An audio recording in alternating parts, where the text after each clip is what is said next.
Hello my dear friends, मैं आपके अपने YouTube channel start to prevent learning English class में आप सभी व्यूवर्स एवं लर्नर्स का हार्दिक स्वागत करता हूं। दोस्त, आज के क्लास में हम लोग बेसिक इंग्लिश ग्रामर को देखने वाले हैं, समझने वाले हैं। इस क्लास में हम लोग इंग्लिश ग्रामर के बेसिक यानी फाउंडेशन को देखेंगे। बेसिक इंग्लिश ग्रामर, अगर आप इंग्लिश ग्रामर की बिगनर्स लेवल से हैं, अगर आप शुरुआत से समझना चाहते हैं तो आपको जो है ये बुक आपको जो दिख पा रहा होगा, basic Oxford basic English grammar, ये बुक आपको रख लेनी है।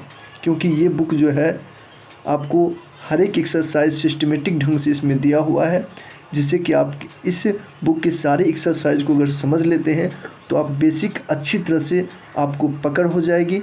बेसिक की बातें आप अच्छी तरह से समझ सकते हैं। इंग्लिश ग्रामर अगर आप इधर से उधर से बहुत सारी बातें अगर आप कलेक्शन करके समझते हैं, सीखते हैं, तो आप कभी जो है सीख नहीं पाएंगे।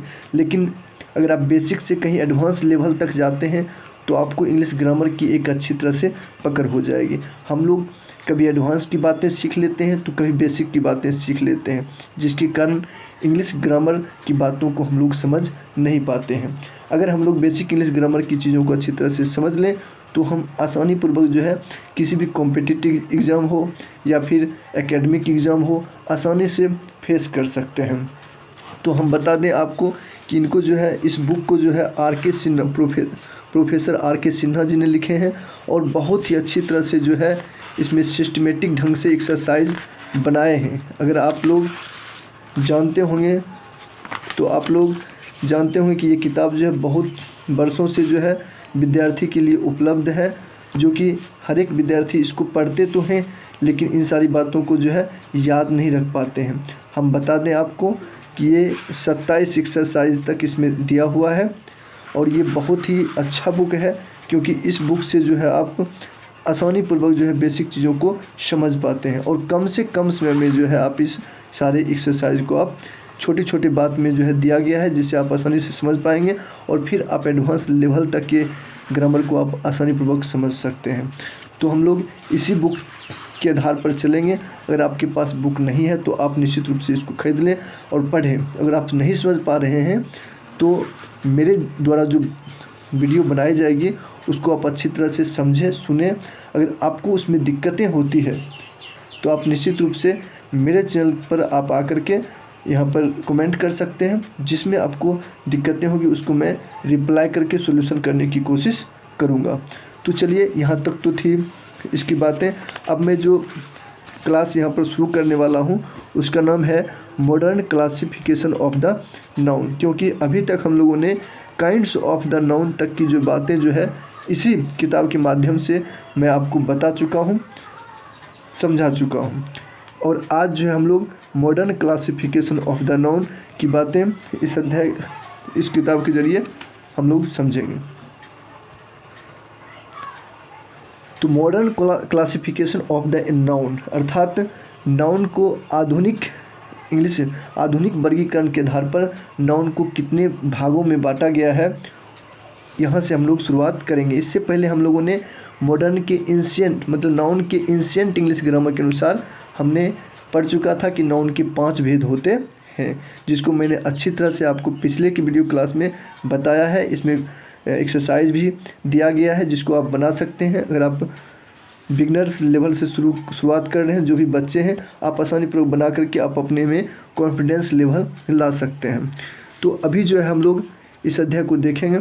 तो इसमें है कि मॉडर्न इंग्लिश ग्रामर के अनुसार नाउन के 3 भेद होते हैं: proper noun, countable noun, uncountable noun. Proper noun जो कि उसमें भी था व्यक्तिवाचक संज्ञा, प्रॉपर नाउन को वैसा ही इसमें भी रखा गया है। प्रॉपर नाउन अर्थात किसी व्यक्ति, वस्तु, स्थान या जानवर के खास नाम को हम लोग प्रॉपर नाउन कहते हैं।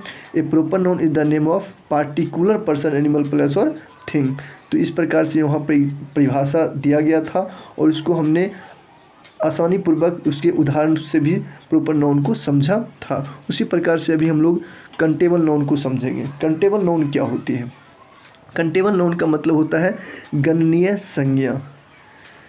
काउंटेबल नाउन के बारे में है कि जिस नाउन की गिनती की जा सकती है कंटेबल नाउन कहते हैं। एकदम आसान भाषा में यहाँ पर समझाया गया है। इस बुक में परिभाषा बहुत अच्छी तरह से दिया गया है, आप इसको नोट भी कर सकते हैं। तो इसका इसी प्रकार से इसके इंग्लिश में भी परिभाषा डिफिनीशन दिया गया है। The noun which can be counted, the noun which can be counted is called the uncountable noun. अर्थात जिस नाउन को हम गिन सकते हैं उसे हम क्या कहते हैं, काउंटेबल नाउन कहते हैं। जैसे cow, dog, man, boy, girl, Apple, ये जो भी वस्तुएं यहाँ पर दिया गया है इन सारी चीज़ों को हम गिन सकते हैं, और जिसको हम गिन सकते हैं वो गणनीय संज्ञा कहलाती है, काउंटेबल नाउन कहलाती है। अब आगे जो है अनकाउंटेबल नाउन अर्थात अगणनीय संज्ञा। जिस नाउन की गिनती नहीं की जा सकती है उसे अनकाउंटेबल नाउन कहते हैं। अर्थात जिसको हम नहीं गिन सकते हैं उसको अनकाउंटेबल नाउन कहते हैं।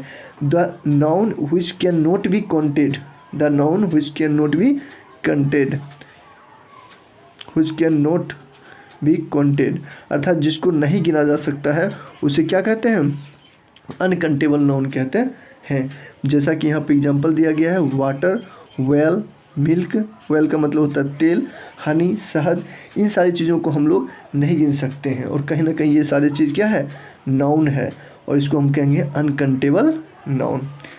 तो वहाँ पर हम लोगों को 5 नाउन के बारे में पढ़ना होता था, और उसी 5 को 3 बना दिया गया है। जैसा कि आप देख पा रहे हैं नोट में, कॉमन नाउन और कलेक्टिव नाउन को कह दिया गया अनकाउंटेबल नाउन, क्योंकि कॉमन नाउन और कलेक्टिव नाउन को हम गिन सकते हैं, और मटेरियल नाउन, अब्स्ट्रैक्ट नाउन को ही नाम बदल करके कह दिया गया है अनकाउंटेबल नाउन, क्योंकि इन सारे नाउन को हम नहीं गिन सकते, इसलिए हम इसको अनकाउंटेबल नाउन कहेंगे।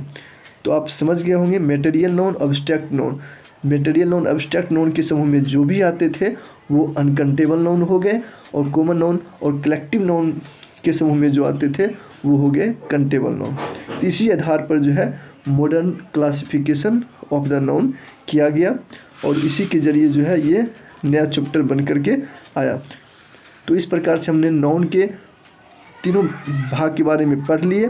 अब इसके हम लोग इसी बुक के द्वारा एक्सरसाइज को बनाएंगे, जिससे हमारे अंदर नाउन की अच्छी तरह से समझ होगी, और हम इसके एग्ज़ाम में भी क्वेश्चन अगर आते हैं इस प्रकार से तो हम इसको फेस कर सकते हैं। जैसा कि क्वेश्चन में दिया गया है, इनमें से काउंटेबल नाउन्स को चुनकर लिखें। अर्थात जिसको हम गिन सकते हैं, जैसा कि अभी हमने पढ़ा कि जिसको हम गिन सकते हैं वो काउंटेबल नाउन होते हैं। जैसा आप देख पा रहे हैं कैट, कैट मतलब क्या होती है, बिल्ली। जाहिर सी बात है कि कैट को हम गिन सकते हैं, तो ये काउंटेबल नाउन हो गया। तो आप काउंटेबल नाउन लिख करके आप इसी प्रकार से इसको लिख देंगे कि काउंटेबल नाउन के समूह में आगे डॉग, काउ, इस प्रकार से हम आपको यहाँ पे बताएंगे नहीं, ये तो आप समझ में आ ही गया होगा आपको। आप जो है बनाएंगे तो आपको यहाँ पर पता चल जाएगी कि काउंटेबल नाउन कितने होते हैं। इसमें जो है जब बनाएंगे आप तो आपको 12 काउंटेबल नाउन आएंगे।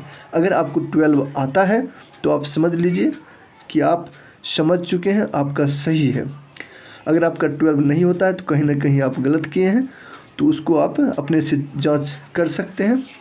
चलिए अब अगला जो एक्सरसाइज है, एक्सरसाइज 11, इसमें भी आपको अनकाउंटेबल नाउन को चुनना है, और इसमें मात्र 10 अनकाउंटेबल नाउन हैं।